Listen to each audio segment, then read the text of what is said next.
Magandang araw sa lahat ng mga Pilipino sa mang sulok ng mundo, Luzon, Visayas at Mindanao. Ito ang Kabirada Lance Channel at ako si Lance.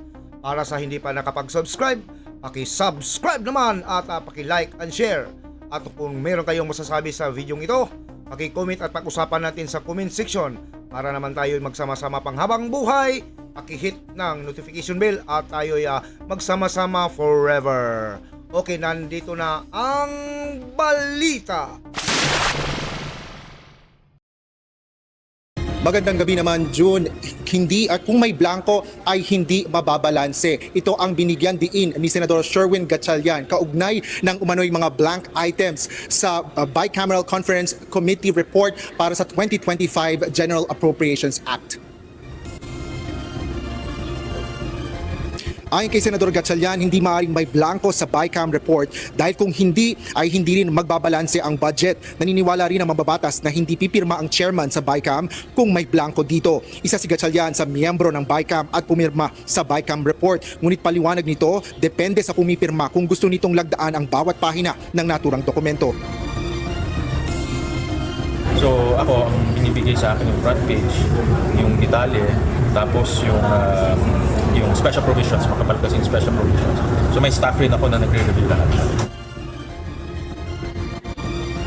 Sinabi rin ng Senador na nire-review o nire-repaso ng isa nilang team ang mga papeles na pinipirmahan niya. Sa akin and my team, wala kami nakitang blanco. Kasi dapat balanse, yun ang tinitignan namin parati. So, we have a whole team na tinitignan yung budget bago ko pinipirmahan. Sinabi naman ni Senador Joel Villanueva, ang pinirmahan niya ay ang full Bicameral Conference Committee report kung saan nandoon lahat at may mga item anya siyang nakita ngunit hindi blanco. Hindi ko nakita whatsoever, no? Wala akong sa gana ng aking pagkakaalam, wala akong nakita. Lalo na when we were signing it, I was concerned of the Senate reports. As I mentioned earlier, there are about 235,000 items. So may mga lump sum pa rin at para sa akin, since time immemorial, I've been calling to break it down para mas makita natin. So kung meron mang lump sum, ibig sabihin, maaari o posible na merong isang item doon, meron lang total, pero hindi alam saan dadalhin. Ngunit para kay Senador Villanueva, kung kukwestiyonin ang pagkakaayon nito sa saligang batas, hindi dapat anya ang BICAM report kundi ang batas na naipasa para rito o ang 2025 GAA. Sa isang panayam, sinabi naman ni Senador Risa Ontiveros na hindi ito makapaniwala na magpapasa ng anumang budget ang Kongreso na may blanco. Taon-taon anya ay tinatapos ng Kongreso ang trabaho nito para magpasa ng budget. Ngunit sa palagay ni Ontiveros ay natapos nila ang kanilang trabaho kaya hindi ito naniniwala sa sinasabi ni Duterte.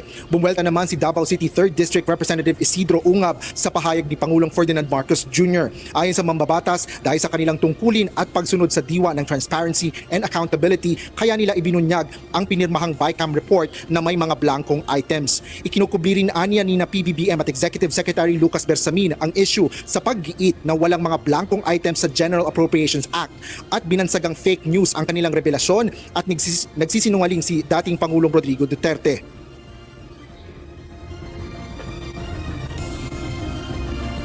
June, hawak ko ngayon itong mismong aktual na kopya ng BICAM report ng para nga sa 2025 General Appropriations Act na nakuha natin mismo sa Senado mula yan sa PRIP o sa Public Relations and Information Bureau ng Senado. At ito ay hindi naman makikita sa website ng Senado. June. Asher, unang tanong. Sinabi mo nga kanina, yan mismo ay galing sa Senado. Pero ilang pahina ba lahat yan? June, sa taya natin, mga nasa 200, mahigit kumulang 200 yung pahina ng mga ito. At sinasabi nga ni Senador Villanueva kanina ay umaabot ng mga mahigit 2,000 yung mga items na nakapaloob dito. Yung pahina naman na ipinirisinta na sinasabi nga ni dating Pangulong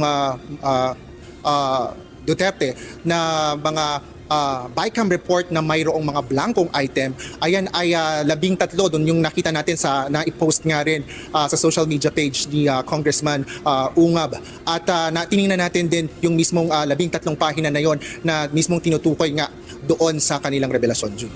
So anong natuklasan mo? Kinumpara mo ba? Magkapareho ba ngayon na may blanco doon? sa 13 pahina na yun na tinutukoy ni Congressman Ungab at ni dating Pangulong Rodrigo Duterte.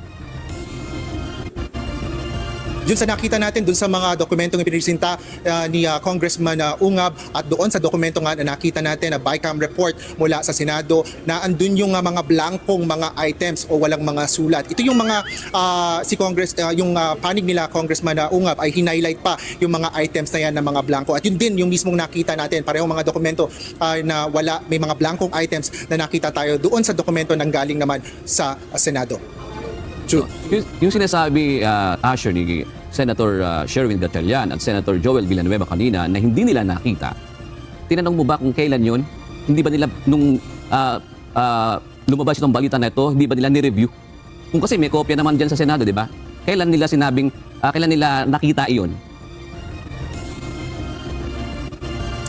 June, hindi nila kinumpirma yung detalye na yan. Bagaman na una na rin sinasabi ng mga senador na pagdating nila doon sa pagpipirma nga ng BICAM report ay naibigay na lang sa kanila yung kopya. At nung araw din na yon ay pumirma sila. Kaya bagaman sinasabi nga nila, sinasabi ni Senador Sherwin Gatchalian na ito ay kanila namang na-review ng kanilang mga team at gayon din si Senador Villanueva. Yun nga, kanilang sinasabi nga na ni-review nila ito at wala nga silang nakita na mga ganoong blankong items, Jude.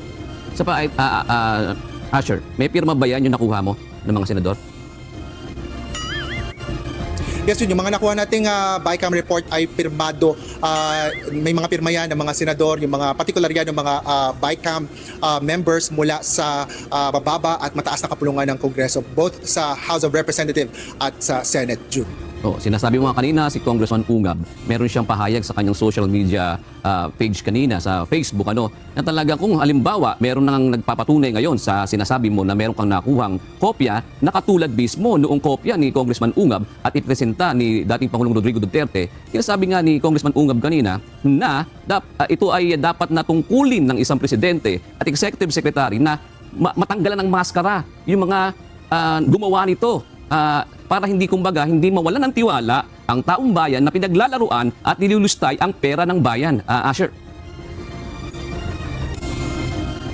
Yes, June, yan pa yung mga susunod nating lininawin nga doon sa ilang mga miyembro, particular dito sa Senado dahil mailap yung ilang mga senador nga na makuha na natin ng mga pahayag. May iba dyan na sinusubukan pa na natin kunin ang pahayag, particular na si Chairman ng Committee on Finance, Senador Grace Poe. June. Sige, Asher. Bukas, aantabayan na natin ang development sa issue na yan. Maraming salamat!